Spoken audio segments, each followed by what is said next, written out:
Happy first day of the week. So I will not be recording my Torah portions this week or next week.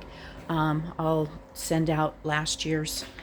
I just honestly don't have the time because of, well, a week from today is when we go pick my dad up. So, and we have a lot to still get done in this week. And my poor husband has been going to work at 3 o'clock in the morning and working till anywhere from 4 to 6 o'clock at night, and then coming home and working here. So I'll share with you what we've got and what we're doing, where we're at so far. Here he comes. He's taking a bunch of stuff outside.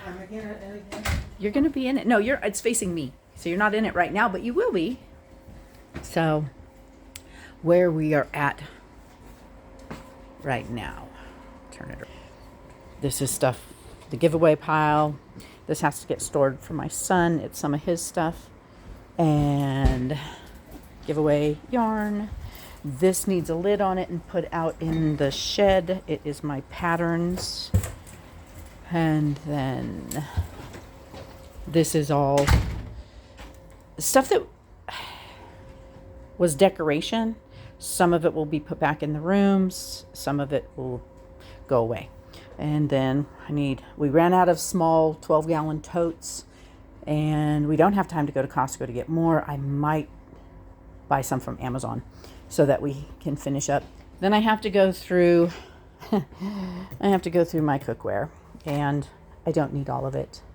I love all of it, but I don't need all of it. So, and then this is just normal, my jars, Mylar, yeah, that's normal. And then let's see, all this, I have to go through.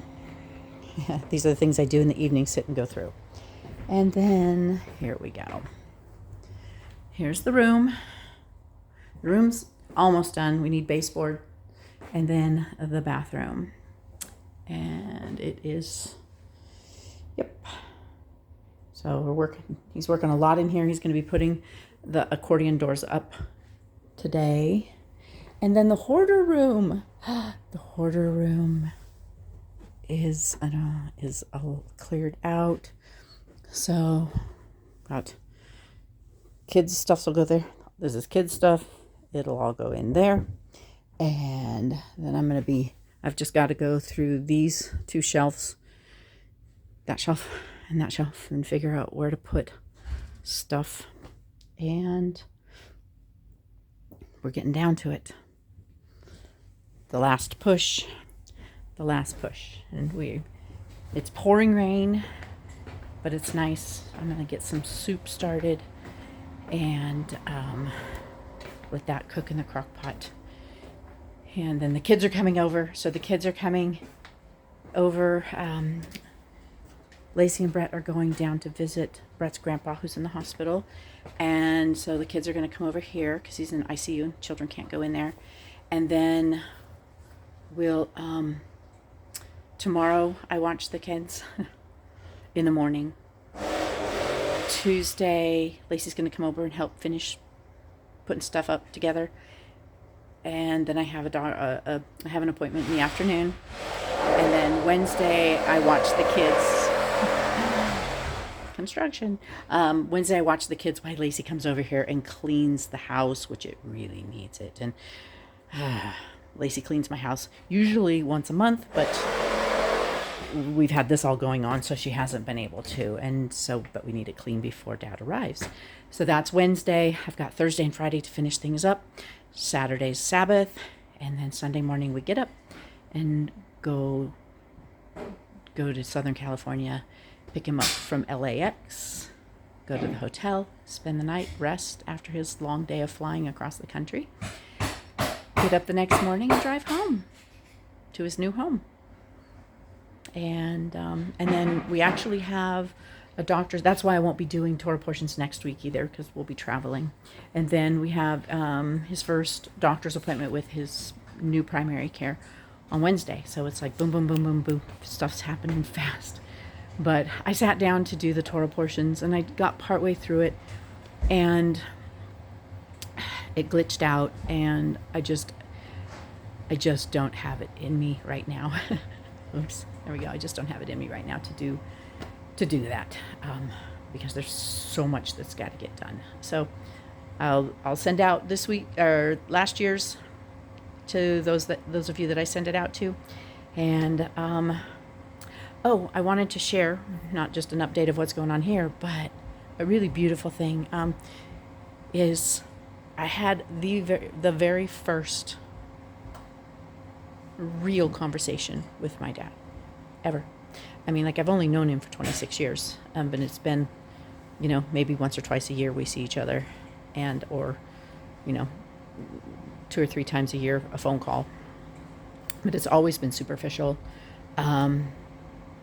And we actually had a deep, meaningful conversation yesterday. He expressed that he has anxiety about everything that's coming up, because there's just so much happening at once, and he's been in a facility for a month and a half, and then he's got to get on a plane and fly across the country, and there's just a lot of moving parts, and he expressed anxiety about that.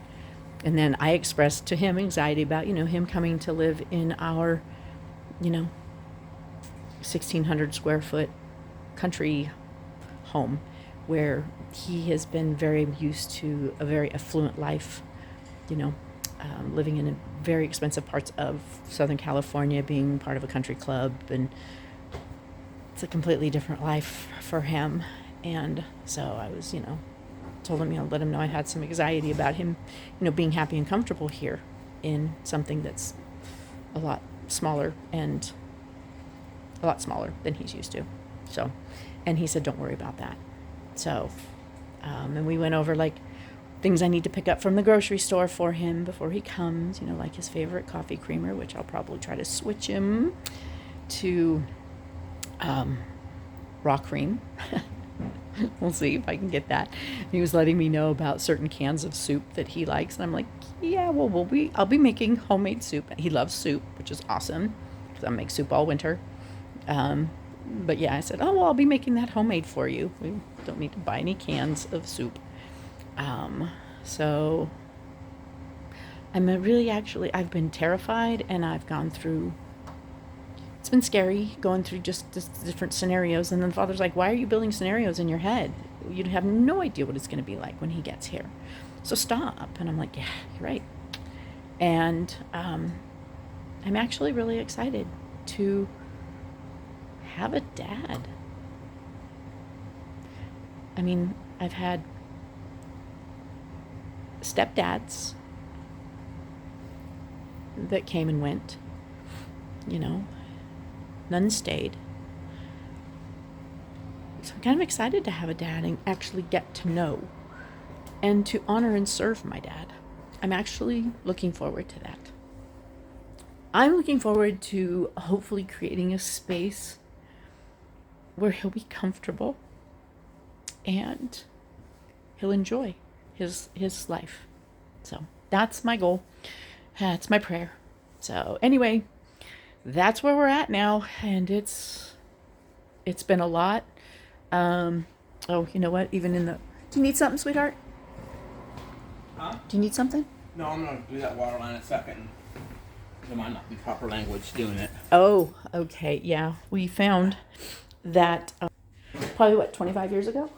Oh yeah, at least. 25 years ago, my father-in-law put a nail through a water line, and it's been leaking for 25 years. And so, yeah, we gotta. Okay, so the language may get colorful. It might. Okay, well then I'll. I can't turn the water off, so I'm gonna have to do it hot. So. Okay. It might be a mess. Okay, well then I'll get off of this. Hold on for a second, though. Okay. Okay. So. Yay. All right, be blessed, and I will continue to update. Thank you all for your prayers. I love you all. Bye.